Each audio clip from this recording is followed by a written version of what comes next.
राष्ट्रवादी काँग्रेसमध्ये नवा अध्याय सुरू। सुनेत्रा पवार पक्षाच्या नव्या राष्ट्रीय अध्यक्षा। वरळी डोममधील पक्षाच्या कार्यकारिणीच्या बैठकीत हा निर्णय। संघटना वाढीसाठी निष्ठेनं काम करणार असल्याचं सुनेत्रा पवारांचं वक्तव्य। सुनेत्रा पवारांच्या अध्यक्षपदी निवडीवेळी पार्थ पवार गैरहजर। राष्ट्रवादीच्या कार्यकारिणीला पार्थ पवार अनुपस्थित, तर राष्ट्रवादीकडून राज्यसभेसाठी पार्थ पवारांच्या नावाची घोषणा।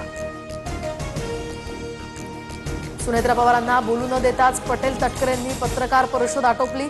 राष्ट्रवादीच्या नेत्यांची कुजबुज व्हायरल। दादांजवळ जाण्याची काही संधी दिली नाही, आता तरी वहिनींजवळ जाऊ द्या।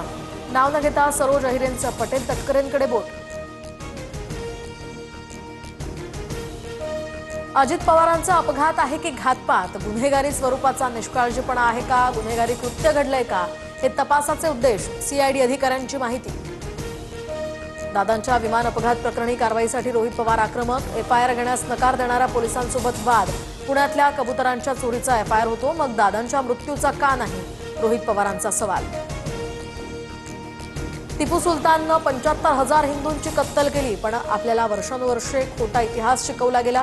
शिवरायन इतका टिपू मोठा, यावर आमचा आक्षेप। आक्रमणकारांना हिरो मानणाऱ्यांना सोडणार नाही, मुख्यमंत्र्यांनी ठणकावलं। हिंदी सक्तीचा निर्णय उद्धव ठाकरेंनीच घेतला। सगळं तुम्ही करायचे आणि आम्हाला या ठिकाणी ठोकायचं। विधानसभेत थेट पुरावे दाखवत मुख्यमंत्री फडणवीसांचा ठाकरेंवर पलटवार। रोहित पवार आज राज ठाकरेंची भेट घेणार। सकाळी 11 वाजता राज ठाकरेंच्या शिवतीर्थ या निवासस्थानी भेट होणार।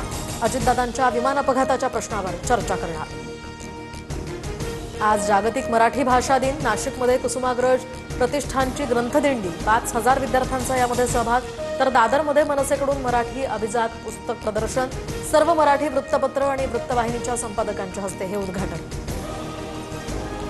नागपुरात 12वीच्या रसायनशास्त्र भौतिकशास्त्रासह गणिताचाही पेपर फुटला। आरोपीच्या चौकशीतनं ही धक्कादायक माहिती समोर। आरोपींच्या डिलीट चॅटमध्ये गणिताचाही पेपर पाठवल्याचं समोर। मालेगाव महापालिकेतील नमाज पठण प्रकरणी कारवाई। विद्युत विभागातील कार्यालयामध्ये नमाज पठण झाल्यानंतर अभियंता अभिजित पवार यांचं निलंबन। शहरामध्ये या प्रकरणाचे तीव्र पडसाद। सातारा जिल्हा परिषदेच्या अध्यक्षपदावर राष्ट्रवादीचा दावा। राष्ट्रवादी शिवसेना एकत्र सत्ता स्थापन करणार, भाजपला विरोधी बाकावर बसवणार, जिल्हाध्यक्ष बाळासाहेब सोळसकरांचा दावा।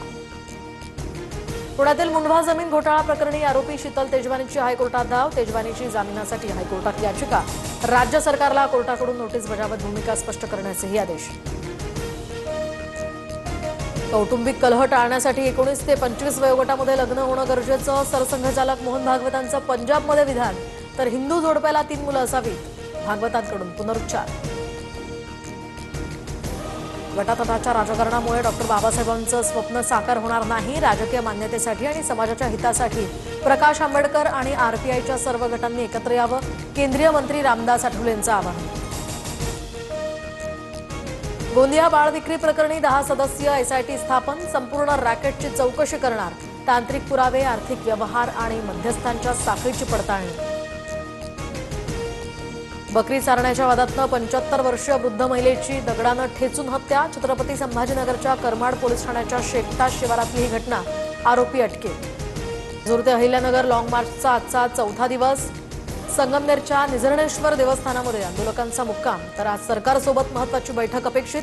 तोडगा न निघाल्यास मोर्चा मंत्री विखेंच्या लोणी गावाकडे नेण्याचाही इशारा। वर्षाअखेरीस मुंबईतील रस्ते खड्डेमुक्त होणार। 12,000 कोटींचं रस्ते काँक्रिटीकरणाचं काम 73% पूर्ण, पालिका प्रशासनाचा दावा। द केरळ स्टोरी भाग 2 या चित्रपटाच्या प्रदर्शनाला हायकोर्टाची अंतरिम स्थगिती। दरम्यान सेन्सॉर बोर्डानं मार्गदर्शक तत्वांचं पालन न केल्याचं कोर्टाकडून नमूद। क्रिकेटपटू रिंकू सिंगच्या वडिलांचं निधन। 4थ्या टप्प्यातील यकृताच्या कर्करोगाशी झुंज, अखेर अपयशी। नोएडा इथल्या रुग्णालयामध्ये सुरू होते उपचार। टीम इंडियाचा झिम्बाब्वेवर 72 धावांनी तडफदार विजय। हार्दिक पंड्या विजयाचा शिल्पकार, तर बेनेटची 97 धावांची झंझावाती खेळी व्यर्थ झाली।